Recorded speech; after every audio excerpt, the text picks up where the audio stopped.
সে ছিল এক মুকুটবিহীন রাজা। হাজারো আঘাত আর ইনজুরির পরেও বারবার ফিরে এসেছিল আমাদের জন্য। আমার শৈশব শুরু হয়েছিল তার জাদুকরী স্কিল দেখে। নিজের অজান্তেই মনের অনেকটা জায়গা দিয়ে ফেলেছিলাম তাকে। আমাদের সময়ের অসংখ্য তরুণ ফুটবলারের একমাত্র আইডল ছিল সে। সে কখনো হার মানতে শেখেনি, শেষ নিঃশ্বাস পর্যন্ত লড়াই করে গেছে। তার একটাই স্বপ্ন ছিল একবার বিশ্বকাপ ট্রফিটা ছুঁয়ে দেখা, কিন্তু ভাগ্য তাকে কখনো বিশ্বকাপের ফাইনালও খেলতে দিল না।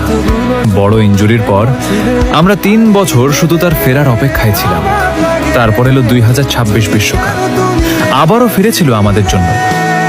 অথচ পুরো বিশ্বকাপে তাকে মাত্র 38 মিনিট খেলতে দেখতে পেরেছিলাম। তারপর এলো সেই কালো রাত।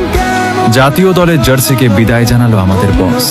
তাকে চোখের পানিতে বিদায় দেওয়া ছাড়া আমাদের আর কিছুই করার ছিল না।